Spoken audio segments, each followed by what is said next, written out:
Good morning, Mr. Secretary. Welcome to your alma mater. Good morning, you all. We have a special event today. Secretary Geithner, ahead of the visit by President Hu Jintao to this country, will speak to us on U.S. and China economic relations, a subject that, as all of you know, is of great importance to both countries and to the world. In the absence of the Dean of our school, Jessica Einhorn, who is watching this event from Bologna, Italy, and the head of our China Studies Department, David Lampton, who is also watching, but from Korea. We are a truly international school. I have been asked to introduce the Secretary and to serve as moderator during the question and answer session. I am Peter Botellier, and I teach courses on China's economy at this school. Since Tim Geithner is well known to all of you, I can keep my introductory comments very short. Tim has played a very prominent role in national and international economics and finance for many years. He has always had a special interest in East Asia. He was sworn in as 75th U.S. Secretary of the Treasury on 26 January 2009 in the middle of a deep recession, as I don't have to remind you.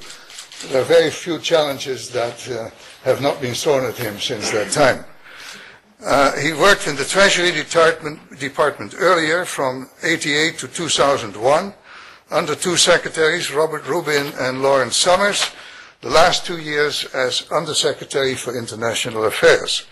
After that, he became Director of the Policy and Review Department at the IMF and was appointed to the New York Fed in 2003 as its 9th President and CEO.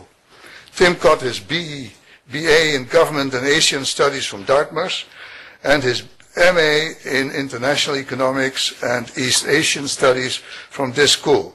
He lived in China and Japan and has studied both languages. Finally, before I invite the Secretary Geithner to the podium, may I remind you to put your cell phones on silent. Secretary Geithner. So, I should acknowledge Bologna and Nanjing? Yeah. And Nanjing? And Nanjing is also there. Nice to see you all. Thanks for coming. It's a pleasure to be back at SAIS. I spent 2 years of my life here a long time ago, studying a bit of Chinese and Japanese, a bit of economics.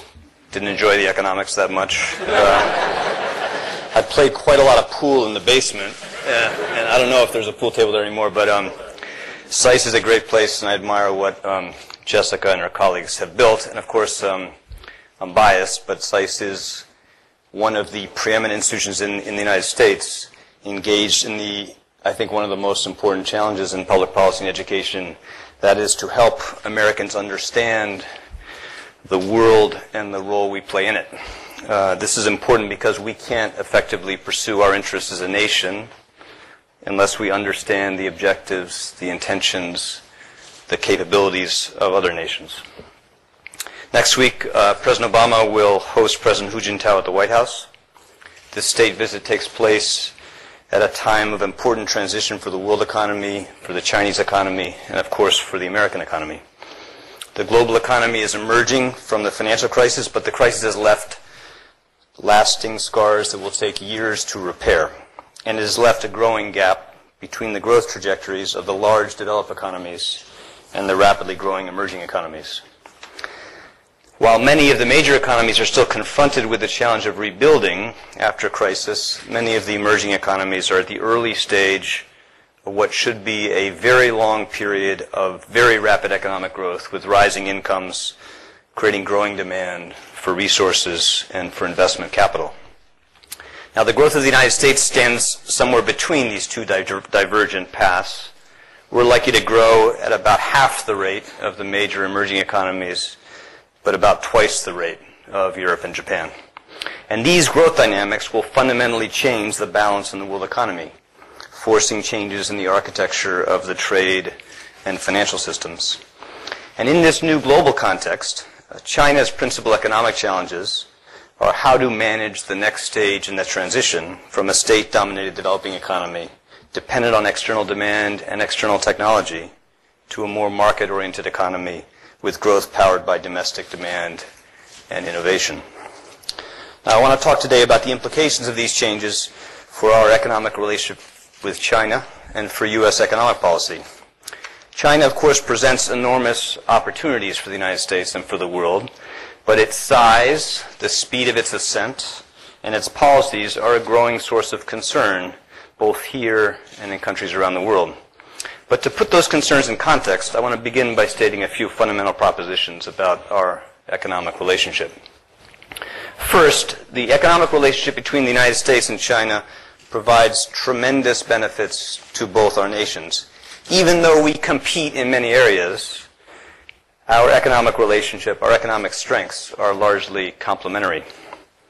Second, China faces a very complicated set of challenges as it transitions towards a more market-oriented economy. But it is very much in our interest, in the world's interest, that China manage these challenges successfully. A third proposition. Our priorities in this economic relationship, from the exchange rate to the protection of intellectual property, reflect changes that are fundamentally in China's interest. Ultimately, China will need to make these changes in order to promote its long-term prosperity. And a fourth and final proposition, I want to emphasize that the prosperity of Americans depends overwhelmingly on the economic policies we pursue to strengthen American competitiveness. Even as we work to encourage further reforms in China, we need to understand that our strength as a nation will depend not on choices made by China's leaders, but on the choices we make here at home. Now, over the last few decades, China has emerged as a major economic force. That growth was unleashed by China's economic reforms, a growing labor force, and one of history's great migrations from farms to factories. But China's growth was also made possible by the access China enjoyed to the markets, to the investments, and to the technology of the United States and the other major economies. The open multilateral trading system, with its balance of rules and responsibilities, was built with the leadership of the United States decades before China opened up to the rest of the world. And the opportunities created by that system were fundamental to China's economic ascent, and they remain vital to China's ability to continue to grow. China needs the United States, but the United States also benefits very substantially from a rapidly growing economic relationship with China. The benefits of that relationship are hard to capture in any one statistic, but remember this. The United States is on track to export more than $100 billion of goods and services to China this year. Our exports to China are growing at twice the rate of growth of our exports to the rest of the world. These exports support hundreds of thousands of jobs across the nation in all sectors, from high technology to soybeans, aircraft to automobiles, forklifts to financial services. We have a great deal invested in each other's success. Now, in our economic relationship with China, we focused on two principal objectives. The first is to expand opportunities for U.S. companies to export and sell in the Chinese market. This requires a more level playing field for U.S. companies to compete with Chinese companies, in China, in the United States, and around the world. And our second core objective is to promote reforms that will reduce China's dependence on export-led growth and encourage a shift to domestic consumption and investment. As part of this, of course, China's exchange rate needs to strengthen in response to market forces. Now, I want to provide a quick review of some of our concerns, the extent of progress we've achieved as we see it in each of these areas. First, on the broader competitive landscape in China and the opportunities and challenges we face in that market, the commanding heights of the Chinese economy and its financial system are still overwhelmingly dominated by the government. Chinese companies and workers are able to take advantage of a range of preferences and subsidies and operate behind trade barriers that give them a competitive advantage relative to U.S. and other foreign firms and workers. They get access to low-cost finance, land, and energy. They enjoy preferences in terms of access to government contracts. Theft of intellectual property remains widespread in China across many industries. And the Chinese government has introduced or proposed to introduce a range of new policies to encourage innovation in China that are designed to favor Chinese technology over foreign technology, including in the enormous government procurement market. Now, where these practices violate China's international commitments, we are actively using, and we will continue to use, the remedies available under U.S. trade law to protect our interests. And China has been gradually moving to address some of these concerns. The government recently launched a new enforcement effort to combat the theft of intellectual property and to force Chinese companies to pay for the intellectual property they use. The Chinese leadership has committed to expand opportunities for U.S. firms and access to government procurement contracts. And the government is committed not to discriminate against U.S. companies that operate in China. And we welcome these commitments. They don't address all our concerns, but there's something we can build on, and we will continue to press the Chinese to translate these commitments into further progress. Doing so, of course, is in China's interest. Government domination limits competitiveness of the Chinese economy, prevents the private sector in China from contributing to growth at its full potential. And you can't promote innovation if you don't protect intellectual property. Now, alongside the reforms I mentioned, we want to encourage China to move definitively away from the export-driven growth model of the last few decades to a growth model driven more by domestic consumption. The Chinese leadership recognized that China is now too large relative to the world economy for it to continue to rely on foreign demand to grow. And the government has adopted a comprehensive program of reforms to rebalance the economy and shift growth to domestic demand. This requires reforms to increase public spending on health and education, to raise minimum wages, to remove barriers to investment in services, to expand access to financial products for individuals and companies, and to remove subsidies for investment in sectors that drove the initial decades of growth. Now, this transition will take time, but it is already having a major impact on the shape of Chinese growth and already providing increased opportunities for American companies. Domestic demand is contributing more to growth, and as a consequence, U.S. exports to China are growing more rapidly, and U.S. companies operating in China are seeing more opportunity. Now, as part of this, of course, it's important to recognize that China still closely manages the level of its exchange rate and restricts the ability of capital to move in and out of the country. As the IMF has said consistently, these policies have the effect of keeping the Chinese currency substantially undervalued. They also impose substantial costs on other emerging economies that run more flexible exchange rates, and as a result have experienced a substantial loss of competitiveness against China.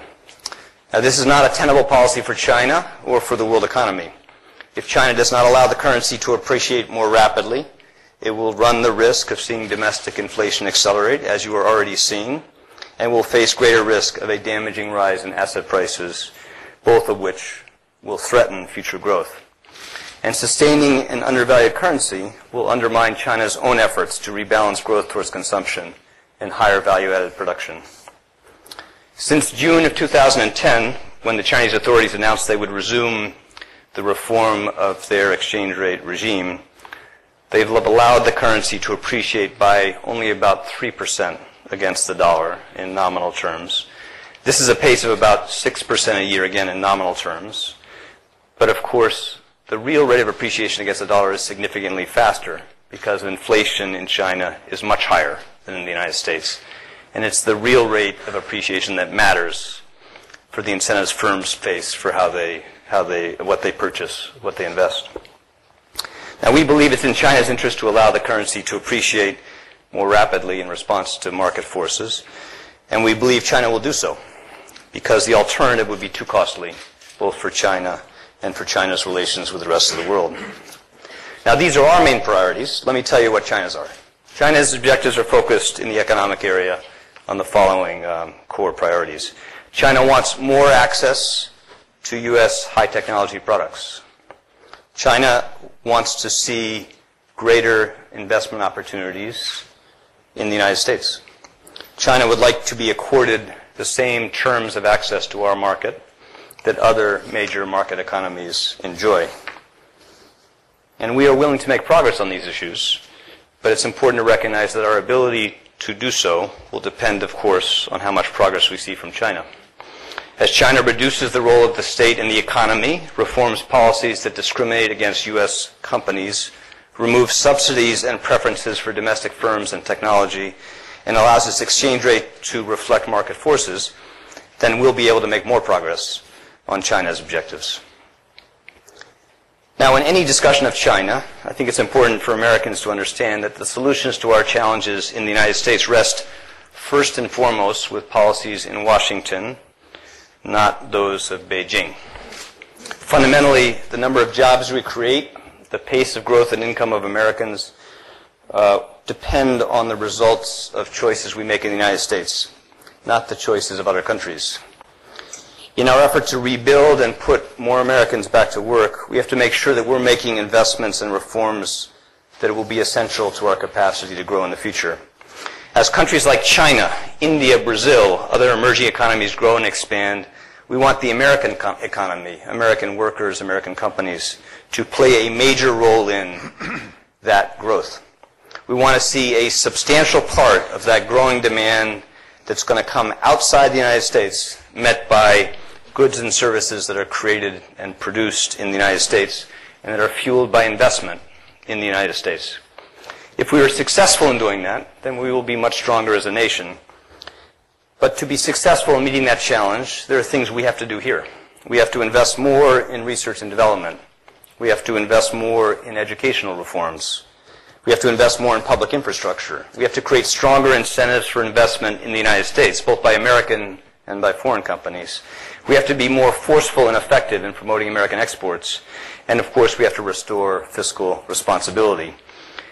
Restoring fiscal responsibility is going to require the government to spend less and spend more wisely so that we can afford to make the investments that are critical to future growth. And it will require tax reform that produces a system that is more simple and more fair, that encourages growth and investment, and that will help restore fiscal sustainability. Now, these are our challenges, our American challenges. They're not just an economic imperative, of course. They're a national security imperative because our strength as a nation depends on the ability of our political system to move quickly enough to put in place solutions to our long-term problems. Now, our great strengths as an economy, as a country, have been in our openness to ideas and to talent, our capacity to innovate, our excellence in higher education, our willingness to invest public resources strategically in scientific research and discovery, and the political will to confront challenges with speed and wisdom and force. And if we preserve and build on those strengths, and if China successfully continues on its path to a more open, modern market economy, then both our countries and the world economy will be in a much stronger position. The President recently said, we should feel confident about our ability to compete, but we're going to have to step up our game. China's rise offers us the opportunity of dramatic growth and demand for things that Americans create and produce, but it will also force us to raise our game. We should welcome both the opportunity and the challenge. Thank you very much. I'd be happy to take your questions.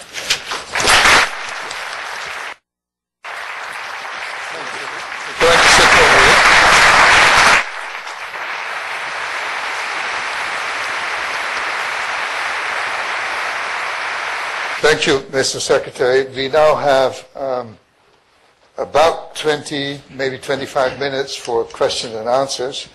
And because the event is taking place in this school, I would like to give priority, at least initially, to SAIS students, alums, and faculty members. Who may I give the floor? Would you please wait for the microphone? Introduce yourself, your name, your affiliation, and then keep your question, one question, very brief. Thank you very much for your excellent speech. I'm Guan Yunli from 21st Century Business Herald, the leading financial daily in China. Actually, in your speech you mentioned that the inflation in China is very fast recently. So do you think the inflation will make the currency issues less serious? Well, excellent question, and I don't usually compliment the New York Times, but if you look at the New York Times today, you'll see two very important stories that explain this better than I can do. When you think about competitiveness, and the effects of what you see in the exchange rate, you really have to look at inflation and the move in the exchange rate. And as you see, inflation in China is accelerating. It's running at a much higher rate than inflation in the United States. And it's that rate of inflation combined with the change in the exchange rate that affects competitiveness. And if you look at the amount the exchange rate has moved and the relative acceleration in Chinese inflation over the last 6 months or so, the exchange rate's appreciating now at a rate of about 10% a year. So if that appreciation was sustained over time, it would make a very substantial difference in correcting what's a major distortion for the Chinese economy and the global economy. We're probably at the end of the first quarter, to use the sports. We're in the end of the second inning, if you want, to use a sports comparison. But it's changing. It's going to happen. It has to happen because the fundamental forces that are pushing Chinese productivity growth and are pushing inflation higher will bring about the necessary adjustment in exchange rates.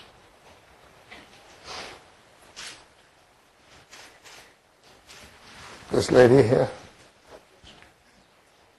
Do you have any SAIS students who'd like to ask a question? We're trying to give priority. Thank you.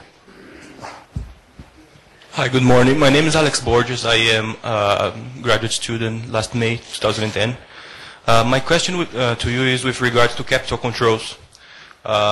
Given the large amount of liquidity in the international economy, emerging markets have started to point to the intention of using capital controls, especially Brazil, for example. It appears to me that has been an ideological change in the view after the crisis of 2008. And especially the IMF has published papers saying that they changed a little bit their orthodox approach to how they see it. I'd like to know how the United States see the use of capital controls by emerging markets. It's worth noting what's fundamentally driving this surge in capital inflows to many emerging economies. There's two fundamental sources of work. One is that the world correctly perceives them likely to be growing at a much more rapid rate in the future relative to the major economies. That's a fundamentally good thing for those countries. It reflects a lot of confidence in their relative growth prospects. But the other force driving this, of course, is the consequence of China's exchange rate regime, because China still runs a relatively closed capital account, still tightly manages the link of the currency to the dollar. And what that does is divert a lot of the force of those capital flows to countries that run more flexible, more open regimes. That pushes their currencies up higher relative to the Chinese currency. And that complicates the challenge they face in managing domestic inflation and the other pressures that come with capital inflows. And you're right to say that there's sort of a new wave of experimentation going on with how to limit the potential risks that come from those flows. There's sort of the challenge of having too much of a good thing. But still, they can be complicated to manage, and you're seeing countries experiment with a whole different sets of measures. And the most important thing to do if you're an emerging economy that's open to capital flows is to make sure that those flows don't end up financing too much leverage in the financial system and financing a unsustainable rate of growth in credit fueled by foreign investment. That's a prudential challenge. That's a manageable challenge. Countries have a lot of experience managing those challenges because of the Asian crisis and the emerging market crisis of the 90s. And I'm not troubled at all by what you're seeing in terms of that new experimentation. What we want to focus on, of course, is trying to, and I think China does too, is reduce the extent to which China's policies are contributing to that challenge. Before I go to the next question, allow me to come back to one or two points you made in your presentation. You want to correct my economics? You're welcome to correct me. No economics. Can I say one thing, Peter? And I should have said this in response to the first question, but China is embarked on a very important set of reforms to not just soften the ties to the dollar and give itself a little more independence to run a monetary policy appropriate for China, but to loosen the controls that exist on capital flows in and out of China and to make it easier for countries to use its currency. And those reforms, of course, are going to happen. They're going to accelerate the transition to a more market-oriented exchange rate, which is a good thing, too. And I think as you look at China's intentions, and of course, China's undergoing a very difficult debate in China about what the right pace of reform is, what the right pace of appreciation is. But when you look at Chinese intentions in this, what you should look at is what they're doing both in terms of the nominal pace of appreciation of the currency, but also what they're doing to relax the controls that exist on the use of the currency and on capital movements in and out of China. Sorry. You outlined very clearly some of the key dimensions in which China would have to change its economic policies in order to arrive at a more balanced and more harmonious international economic situation. You were also very forthright in making the same comments for the U.S. economy. Question: how much awareness is there amongst the Chinese leadership of the need for these changes, and how much willingness do you see to actually embark upon these policies? And then certainly, what is the quality of your dialogue with the Chinese on their subjects? I think there's a lot of support in China for the basic imperatives they face in this rebalancing of growth. And there's a very active debate in China, a very active competition in China over what the right pace and path is for those reforms. And of course, as China goes through this political transition over the next year or so, that's, in some ways, it's having the effect of slowing the pace of reform because it's inducing a bit of caution among leadership in what's a very contested policy debate. But China's, if you just look at what China's done over the last 30 years, they've run a remarkably effective, incredibly ambitious set of economic reforms with a very clear long-term strategy that's been enormously beneficial, not just to the basic living standards of the Chinese, but I think to the global economy as a whole. And I think they recognize that for them to continue on that path, they have to change fundamentally. And if you look at what the Chinese leadership has said over the last few years or so and look at the content of the policies they're pursuing, I think there's a lot of awareness and support in China. I think we have a very good understanding of our interests on the economic side, very good understanding of the concerns we each have. I have a very good relationship and have a huge amount of admiration for the Vice Premier Wang Qishan, who leads these efforts in China. And he's made an enormous difference on things that matter a lot to us. But he faces a lot of opposition in China, as you know better than anybody, Peter, in this case. But it'll work itself out. I really think that over time, China has no choice what to move. And of course, countries will do what they believe to be in their interests. And these fundamental economic challenges that we highlight are things that, again, China needs, recognizes they need. Thank you. And we have another student question over here. Morning, Mr. Secretary. Where are you? I can't see you. I'm here. There you are. Sorry. I'm Ade Falayo, first-year student here, focusing on finance and energy. I have a question touching more on the rebalancing theme you mentioned, especially the point about encouraging or prodding China, depending on your perspective, towards shifting away from export-driven. I wanted to, and kind of zooming out a little bit because I think that's the similar perspective with other export-dependent economies like Germany. I wanted to know how valid such points were, and if they weren't any more or less valid actually than they in turn encouraging the U.S. to shift away from a credit consumerist. Well, as you said, let's step back and look at what drives this fundamental imperative. As we all know, and we learned through an incredibly painful deep recession, the U.S.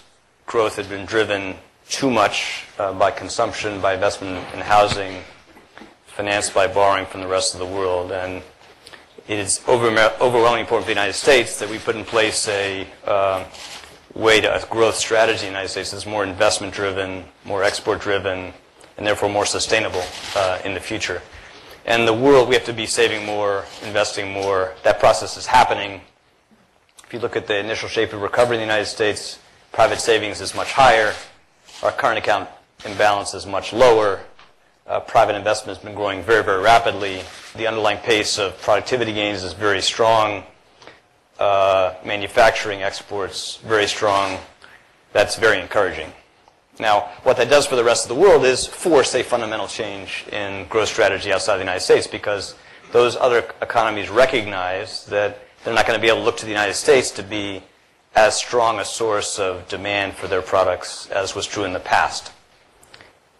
And China, of course, recognizes that reality, as do many other countries, and that is part of what has driven. That combined with the crisis and the vulnerability they were exposed to, and being so export-dependent has forced a fundamental reassessment of how they want to grow. And again, it's that fundamental economic interest that motivates this shift, this rebalancing, broader imperative. Now, these are things you can't force other countries to do. We have a world of much more integrated world economy, but it's a world of sovereign states. And so what we have to do is to find a way to make it compelling for countries to make those broad changes together, so that the changes that we're going through in the United States are complemented by other changes in growth around the world that allow the world economy to grow much closer to its potential rate of growth. And again, I think that's a overwhelmingly compelling fundamental imperative for the major economies. I think it's broadly recognized. Countries are going to have different paths to get there, but there's no alternative.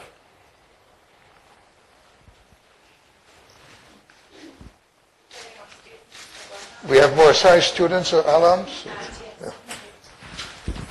Thank you. Matthias Matis, I'm an assistant professor in international economic relations at American University, but I'm also an alum from SAIS, and I'm an adjunct professor here too in economics.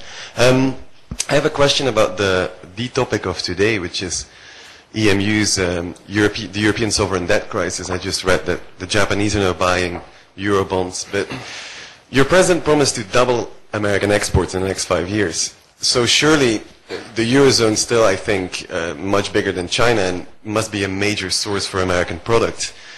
The euro is at a 4-month low again, and it doesn't seem like it's going to get any stronger anytime soon. So I'm just wondering, you as Treasury Secretary, how involved are you with Brussels, with European decision-making, and how worried are you about this? Because surely if the euro weakens, I don't think the Chinese are going to be in any rush to strengthen their currency either, because their demand surely will suffer from this too. Thank you. You're absolutely right. I think one of the still most obvious remaining challenges to the process of recovery underway around the world is the challenges Europe is facing. But I'll give you my personal view, and I do spend a lot of time talking to my counterparts in Europe about the choices they face and how to get ahead of this problem. It is my view that they have made a decision that they will do whatever is necessary to prevent this crisis from escalating beyond the countries that were initially the focus of so much pressure. There is no doubt that they have the ability to do that financially and economically, and I think they've chosen to do so. And if you listen carefully to what the leaders of Germany and France and the others are saying, they've made it clear they're going to do it. And what they're engaged in now is a complicated, politically complicated discussion of how best to do that. What scale of financial support in support of what set of reforms to help the banking system through this, help the weaker sovereigns through this. But they've committed to do it, and I have no doubt they have the capacity to do it. And I think they recognize that if you get behind the fundamental forces driving this pressure, it's much more difficult to solve, much more complicated to solve, much more costly, much more expensive to solve. And so I think they're eager not to repeat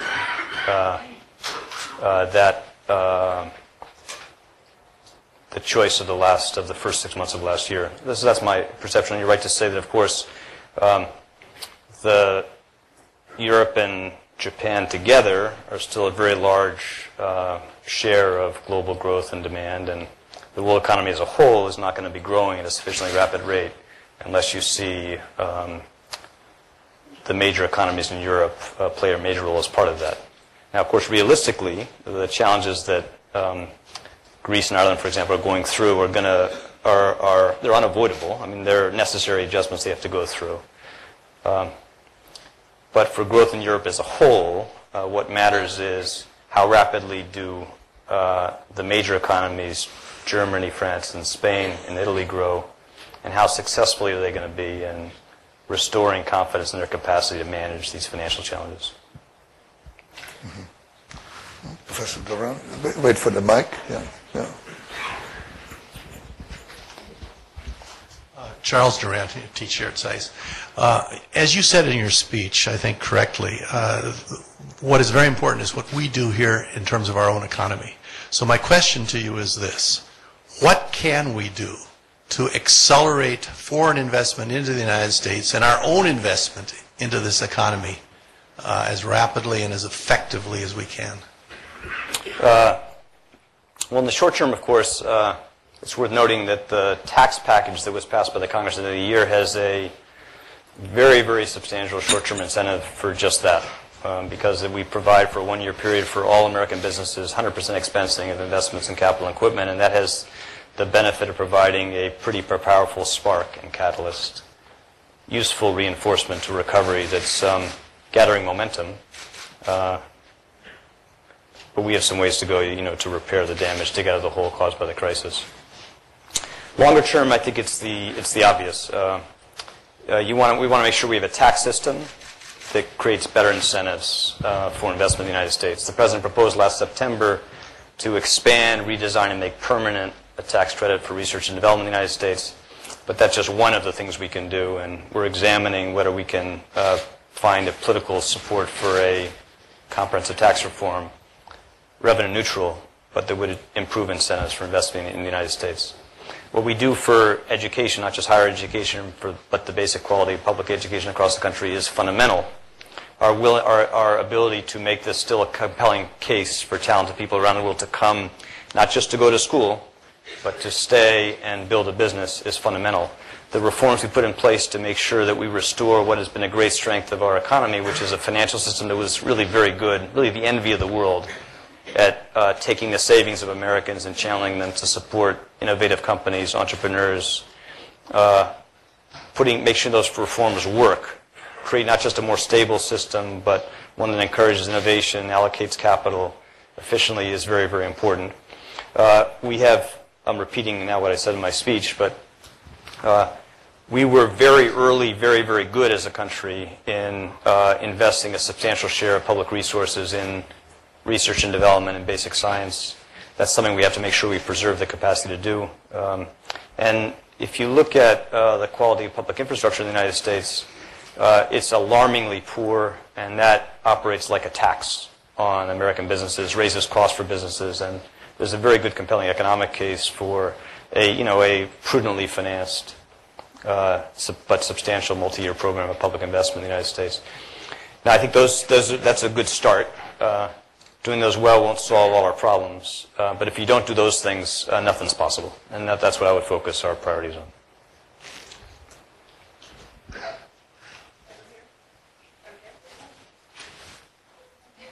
There's okay.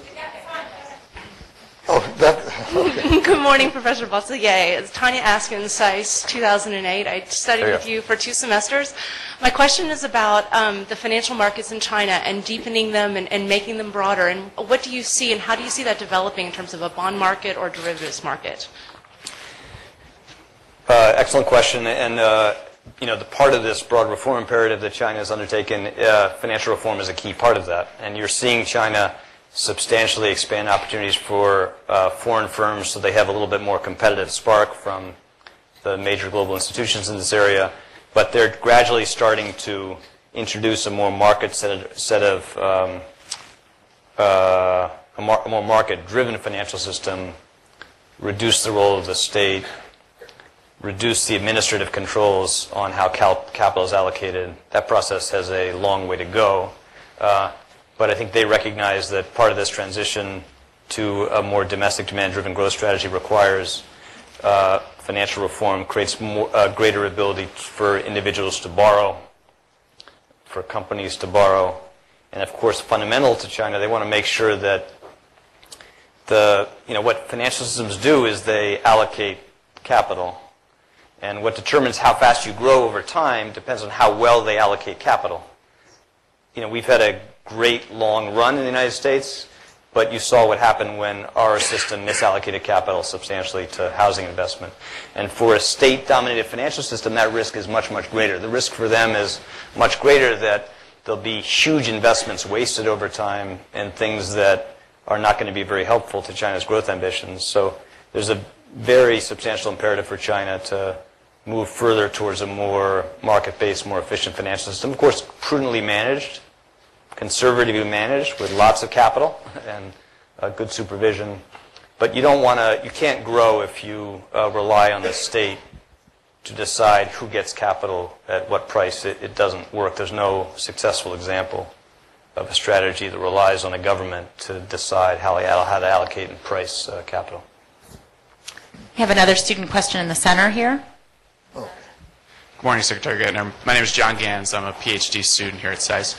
My question is, we just went through a rather heated election campaign here in this country in which sentiment over China's rise and role in the global economy was maybe not the chief concern, but was certainly a concern, and was the potential to scapegoat the Chinese and our economic problems was certainly leveraged by both parties to some extent.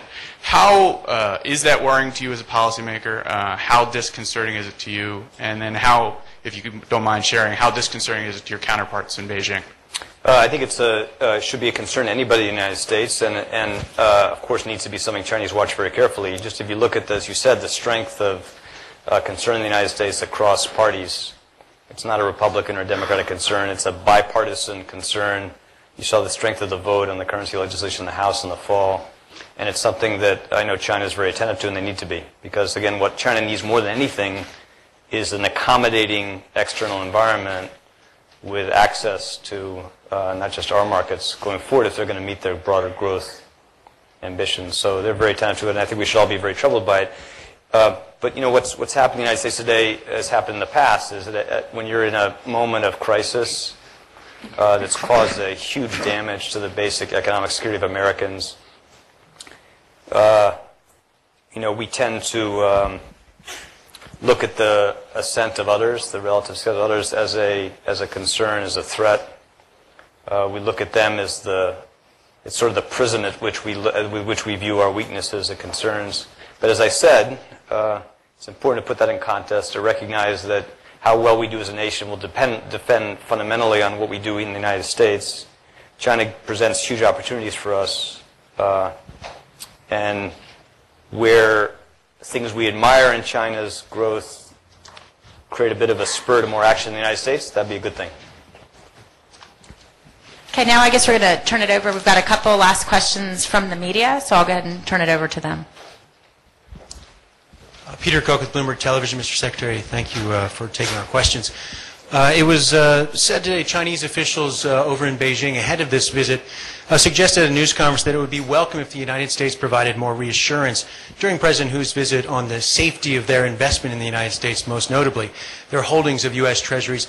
Are you prepared right now to offer any sort of reassurance, and will President Obama offer any concrete actions that the U.S. will take to put its fiscal house in order? Peter, these are the kind of things that you typically see usually foreign ministry people say in the run-up to these meetings. It's the typical pattern, nothing exceptional, interesting in this.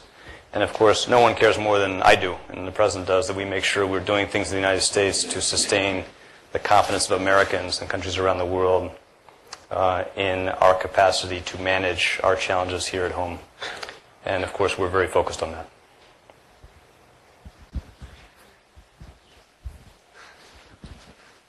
Toshio Ogata with the Asahi Japanese newspaper. Mr. Secretary, I have a question regarding the Chinese currency. Regarding the level of the Chinese currency, you used the assessment by the IMF saying significantly undervalued. But I'd like to ask your judgment on the level of the currency right now. I agree with the IMF. And secondly, the pace of the appreciation, you mentioned it's 6% annually. Are you satisfied with this pace, or do you have any idea of the ideal pace of the appreciation, saying 10%, 20%?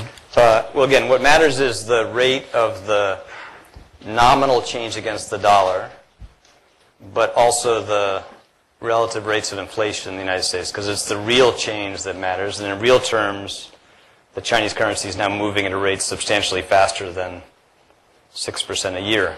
Just for comparison, the last time the Chinese allowed the currency to move significantly over time was during a period between 2006 and 2008, where it moved roughly 20% against the dollar in a 2-year period of time. How's that? I mean, I said this in my speech. We'd like them to move faster, We think it's better for them to move faster. It's better for them for the exchange rate to carry more of the burden of meeting the challenges they face on the inflation side. If they don't let the nominal exchange rate move that fast, inflation will be higher, so you may still see the same real appreciation, but that would be not as good a mix for China as having the exchange rate itself carry more of the burden. But Peter can do a better job explaining that than me. Well, I agree with you. The real exchange rate is the thing to really focus on, and not because they designed it that way, but because of the events, the higher inflation in China. The real exchange rate is now appreciating much faster, in fact, than the nominal exchange rate. And I agree with you, it's probably going to be at least 7% this year.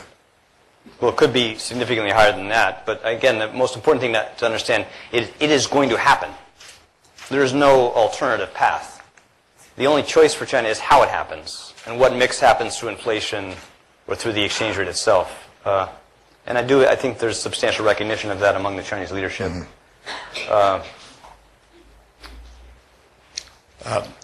Thank you, Mr. Secretary. John Zhang with CTI TV of Taiwan. The end of the election season seems to have taken a lot of steam off the currency debate. My question is, how much of it is politics and how much of it is real economics? All economics is politics. Or put it differently, what makes economics interesting and challenging is how to figure out how to get closer to what's good economic policy, given the political constraints that can get in the way of that. So how much of this concern is political? From us, it's a fundamentally economic concern for the reasons we've discussed. But of course, it has huge political salience. Here's one way to think about it. The exchange rate is something you can see. So you can look at what it's doing and how fast it moves. And since it's obviously undervalued, it naturally becomes a focus of concern about fairness. It's understandable. If you look at all the other things that we focus on the trade relationship and will continue to be a very substantial focus of attention on the trade side, there it's a little harder to measure progress.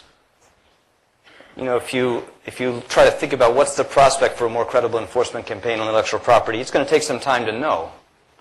If you look at the collective impact of the other measures China puts in place that subsidize domestic products and investment services, where we hope they're going to dial those back, it's going to take time to know. It'll be less visible. Exchange rate you can see.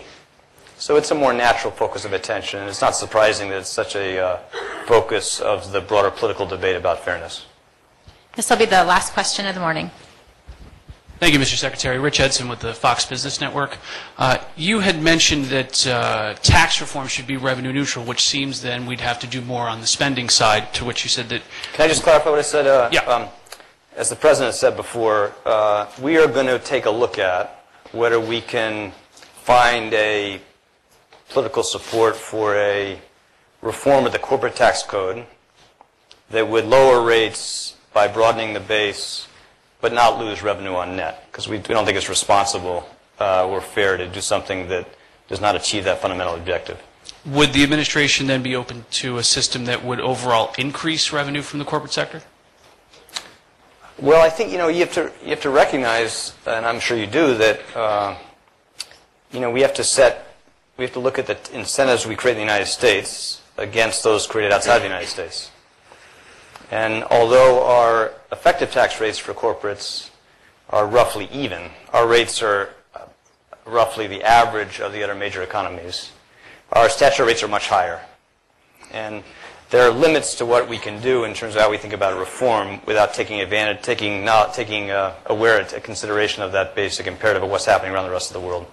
What we want to do is to make sure that we're strengthening the relative incentives for investing in the United States versus shifting investment outside the United States. And we don't want the tax code creating incentives to shift investment outside the United States. So that's one way to think about the constraint we face. And just on the spending side, I know you said that we need to spend more wisely. Where specifically? I said spend less and spend more wisely. Spend less. Yeah. And specifically, where are we spending unwisely? And would the administration be open to what House Republicans who floated in that discretionary spending back to 2008. I know that the administration has a discretionary spending freeze, but would they be willing to go further? You're going to see the President in the State of the Union in the budget lay out a set of proposals for how we bring our fiscal position back into balance.